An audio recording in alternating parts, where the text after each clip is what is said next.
Alright, you're going to have to bear with me because I don't have a tripod. I don't have no place to set the one I have up. And I'm going to try to show you painting this thing.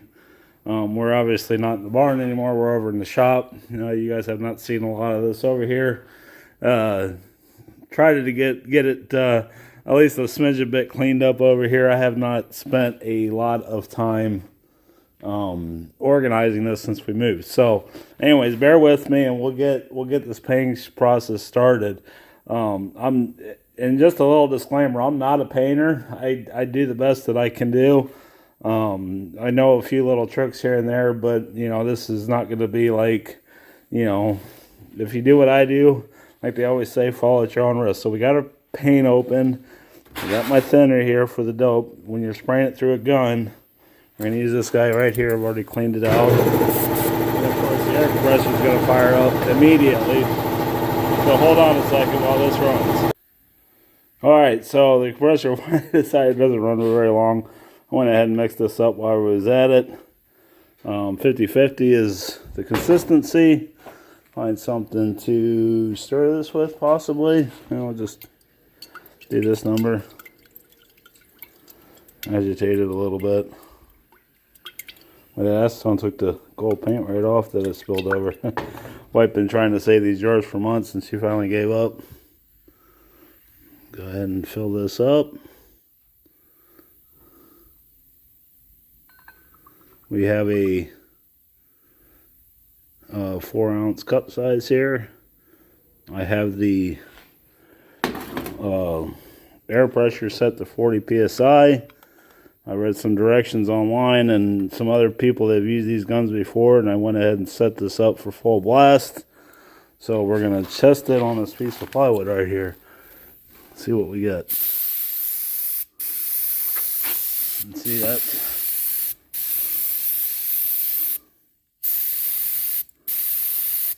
Nice and light. Looks like a pretty decent fan setting. Let's open the fan up. Gonna have to be pretty close. That looks pretty good to me. Again, I'm no expert at this. And the only thing I know is you want to obviously mask off any places where you don't want paint at. And let's see what we got here.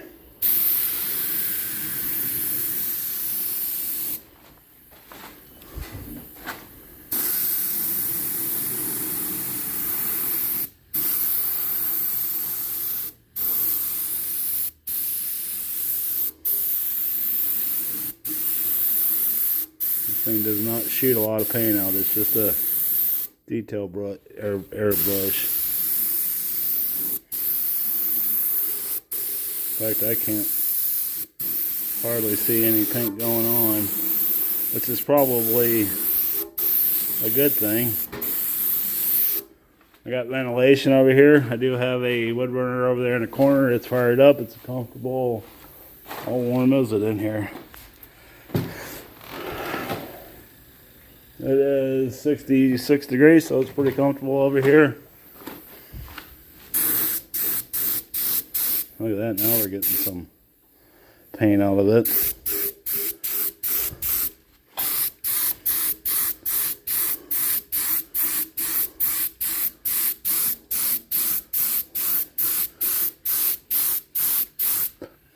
Let's go over this again.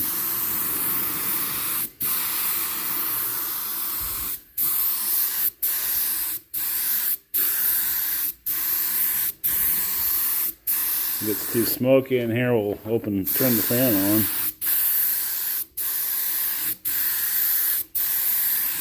I just want to mist the color on.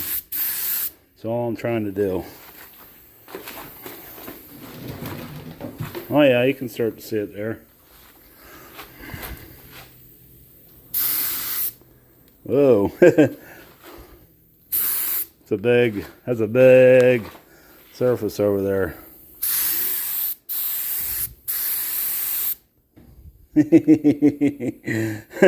So anyways, you get the idea. I'm going to finish this fuselage. I'll bring you back when we go to the... Alright, do not be like me and don't wear a mask. I mean, at least something, because I could feel it when I was blowing this stuff around, you know, how bad down my throat. So I got 2 coats on it now. I got a light here. I don't know if this will help. It's starting to come. You can start to see the color coming through now. I probably got quite a few more to go. It's taken about almost the whole can to you can see I'm just misting it on. I'm not going crazy. I did find that I turned the pressure at the gun down, and I got a little bit more volume to the point where I could start to see the paint flow a little better, so that way I could get my overlap. You want, well, I'm not sure. I'm just doing what I think I know best, and I'm getting about a 50% overlap on my passes. So I think it's looking pretty sharp so far. I'm happy with the results here. I think we'll have a little bit of sanding to do. Obviously I'm going to have to do the top of the wings after all this dries this afternoon.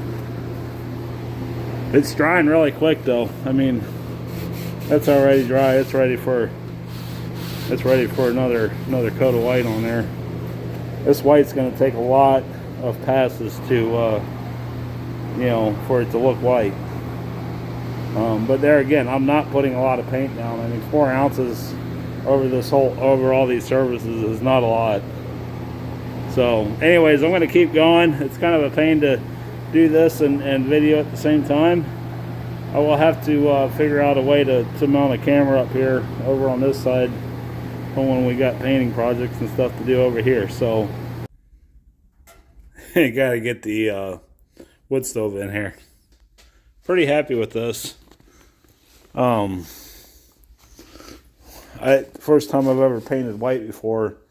I imagine it's somewhat a transparent paint, but I don't know if you can see that. Got pretty good coverage. I wish there was a few things I would have done differently. I wish I seen some areas where I could have sanded a little better, and some blemishes in the coverall. But overall, pretty happy with the way it's looking. It's white. I ended up going back over. One thing don't forget your edges. I ended up going over those a couple of times after this was pretty much all said and done. Obviously, we're going to have to get some trim paint on this with the yellow and green. Still kind of deciding on what to do there with the trim. I wanted to do flames, but I'm not that talented of a painter to be able to maybe pull that off. This stuff's drying pretty quick. Here, we'll get do a field test. Yeah, it's still a little damp. Just got done spraying it. Pretty happy with that.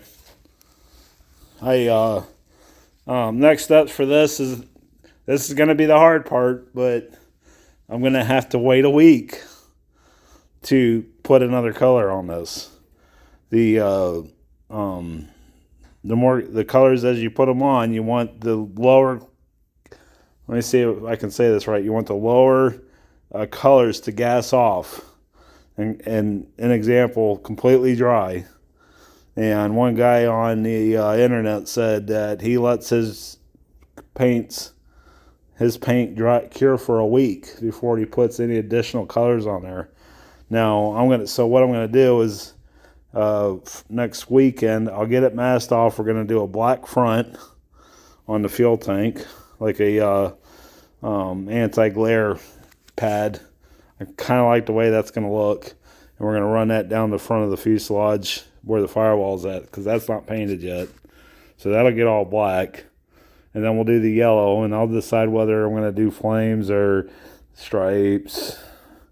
I'm kind of going with the, backgammon kind of angles, or maybe do like, the more I'm looking at this, the more classic of an airplane it looks.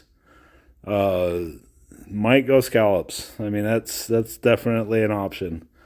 Maybe something a little thinner stripes, and then I would imagine once I get the yellow on there, get that painted, and then the green's going to get airbrushed. That's what we want the airbrush for, was to airbrush that on. And so I would imagine once I get the yellow on, let it dry for a day or overnight.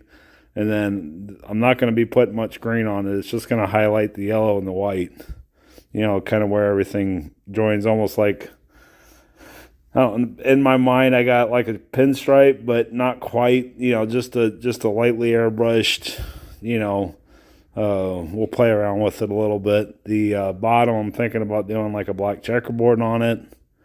We'll see if I get that ambitious with it. So, anyways, I want to thank you all for watching. What do you guys think? What would you do? The colors are definitely chosen already. It's going to be a main yellow with green highlights. I kind of like that idea. I'm kind of torn between a traditional hot rod scallop job, like a strong border with, like I said, like a backgammon or what do they call it, Chinese checkers or whatever, where the long triangles off the back, and whatever we do on the wings, we'll do on the elevator, rudder, and wing and fuse. So leave it down in the comments. You got a week. How about the we'll decide with the first couple of comments. We'll battle it out between those. How's that sound? So, anyways, we'll make it people's choice because I can't decide. If you can't decide, then or if you don't post anything up, which wouldn't surprise me one bit, but we'll go with what I think, how I feel the day that we do it. So, anyways, thank you all for watching. Please like, comment, and subscribe. And we'll talk to you guys later.